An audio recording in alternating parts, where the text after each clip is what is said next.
Hi అండి, నమస్తే. Welcome to my channel. కొబ్బరి పచ్చడి ఇలా చేశారంటే చాలా కమ్మగా ఉంటుంది. దోశలోకి, వేడివేడి రైస్లోకి చాలా టేస్టీగా ఉంటుంది. ముందుగా స్టవ్ వెలిగించి స్టవ్ పైన కళాయి పెట్టుకొని అందులోకి 1 టేబుల్ స్పూన్ ఆయిల్ వేసుకోవాలి.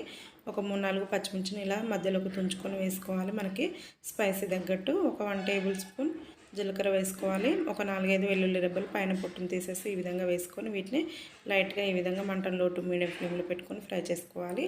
కొబ్బరి ఉంటుంది కదా, కొబ్బరిలోనే ఒక హాఫ్ ముక్కని ఇలా చిన్న చిన్న ముక్కలుగా కట్ చేసుకొని ఇందులోకి వేసుకొని ఫ్రై చేసుకోవాలి. చూడండి, మనకైతే దోశలోకి అయితే కొంచెం మిర్చి తక్కువ వేసుకోవాలి. రైస్లోకి అయితే ఒక 2-3 మిర్చీలు ఎక్కువ వేసుకుంటే స్పైసీగా ఉంటుంది అనమాట. టేస్ట్ మాత్రం చాలా బాగుంటుంది. ఇలాగ ఫ్రై చేసుకున్న తర్వాత పూర్తిగా చల్లారిన తర్వాత మిక్సీ గిన్నెలో వేసుకొని మిక్సీ పట్టుకోవాలి. మరీ అంత మెత్తగా మిక్సీ పట్టకుండా కొంచెం లైట్గా మిక్సీ పట్టుకోవాలన్నమాట. అంటే మనకు రోట్లో వేస్తే దంచితే ఎలా ఉంటుందో ఆ విధంగా మిక్సీ పట్టుకోవాలి. ఒక 1/2 టేబుల్ స్పూన్ సాల్ట్ వేసి ఇలా మిక్సీ పట్టిన తర్వాత స్టవ్ వెలిగించి స్టవ్ పైన అదే కళాయి పెట్టుకొని అందులోకి 1 టేబుల్ స్పూన్ ఆయిల్ వేసుకోవాలి. ఆయిల్ వీటైన తర్వాత 1 టేబుల్ స్పూన్ జీలకర్ర, 1 టేబుల్ స్పూన్ ఆవాలు, అలాగే 1 టేబుల్ స్పూన్ శనగపప్పు వేసుకొని వీటిని ఫ్రై చేసుకోవాలన్నమాట. ఒక 2-3 ఎండుమిరపకాయలు వేసి చూడండి, వీటిని లైట్గా ఫ్రై చేసుకున్న తర్వాత ఒక నిమిషం తర్వాత ఇందులోకి కరివేపాకు కూడా వేసుకొని ఒకసారి అంతా కలిసిలాగా కలుపుకోవాలి.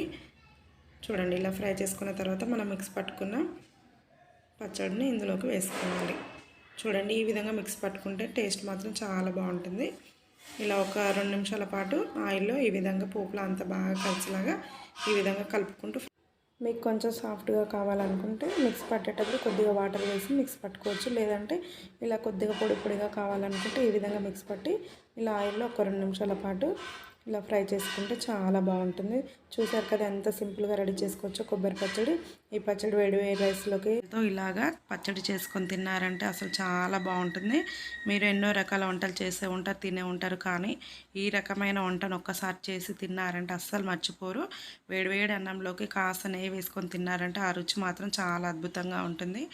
ఇక్కడ ఒక చిన్న నిమ్మకాయ సైజ్ అంతా చింతపండుని తీసుకొని ఒకసారి శుభ్రంగా కడిగిన తర్వాత ఇలా వాటర్లో వేసి ఒక 10-15 నిమిషాల పాటు నానబెట్టుకోవాలి. ఇక్కడ మనము పుల్కాలు చేసే స్టాండ్ ఉంటుంది కదా, ఆ స్టాండ్ పైన ఇలాగా స్టవ్ వెలిగించి స్టవ్ పైన ఈ విధంగా మనము మిరపకాయలు అయితే కాల్చుకోవాలన్నమాట. పచ్చిమిర్చిని ఒక 10-12 వరకు అయితే తీసుకున్నాను ఇక్కడ నేను. మరి ఘాటుగా ఉన్నాయంటే కొంచెం తక్కువ వేసుకోండి మీరు. ఇక్కడ నేను తీసుకున్న మిరపకాయలు అయితే కొంచెం ఘాటు తక్కువ ఉన్నాయి కాబట్టి ఒక 12 వరకు అయితే తీసుకున్నాను. వీటిని మరీ ఎక్కువ మాడేటట్టు కాల్చకుండా కొంచెం మామూలుగా కాల్చుకుంటే సరిపోతుంది అన్నమాట. చూడండి, ఈ విధంగా కాల్చుకుంటే సరిపోతుంది.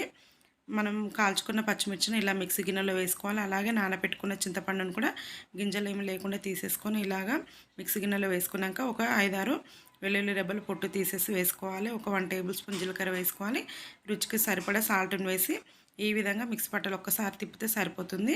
చూడండి, మనకైతే కచ్చాపిచ్చాగా ఈ విధంగా మిక్సీ పట్టుకున్న తర్వాత ఇందులోకి ఒక మీడియం సైజు 3 ఉల్లిపాయలను అయితే ఈ విధంగా కట్ చేసుకొని వీటిని కూడా ఇందులోకి వేసుకొని అలాగే కొద్దిగా కరివేపాకును కూడా వేసుకొని మిక్సీ పట్టుకోవాలి. మనం రోట్లో దంచుకుంటే ఎలా ఉంటుందో ఆ విధంగా వచ్చేలాగా మిక్సీ పట్టుకోవాలన్నమాట. మనకు అలా మిక్సీ పట్టుకుంటేనే మధ్యలో ఉల్లిపాయలు తగులుతూ ఉంటేనే చాలా రుచిగా ఉంటుంది పచ్చడి. చూసారు కదా ఇలా ఉందో. మరీ మెత్తగా మిక్సీ పట్టొద్దు. మనకి ఇక్కడ మధ్యలో ఉల్లిపాయలు ఉండేలాగా తినేటప్పుడు ఉల్లిపాయలు మధ్యలో తగులుతుంటే చాలా టేస్టీగా ఉంటుంది. అంతేనండి, మనకైతే ఉల్లిపాయ పచ్చడి అయితే రెడీ అయిపోయింది. అసలుకి ఎలాంటి పోపు కూడా అవసరం లేదు. ఇలా వేడి రైస్లోకి వేసుకొని కాస్త నెయ్యి వేసుకొని ఒక్కొక్క ముద్ద కలుపుకొని తింటుంటే ఉంటుంది. భలే అద్భుతంగా ఉంటుంది. పిల్లలకైనా పెద్దలకైనా ఎవరికైనా చాలా బాగా నచ్చుతుంది. ఈ పచ్చడి రైస్లోకి కాకుండా చపాతీలోకి, దోశలోకి చాలా కమ్మగా ఉంటుంది. తప్పకుండా ఒక్కసారైనా మీరు ఈ రెసిపీని ట్రై చేయండి. మీకు ఎలా వచ్చిందో నాకు కింద కామెంట్స్లో తెలియచేయండి. అలాగే ఈ వీడియో మీకు నచ్చినట్టయితే లైక్ చేయండి. ఫ్రెండ్స్కి, రిలేటివ్స్కి షేర్ చేయండి. Thank you for watching.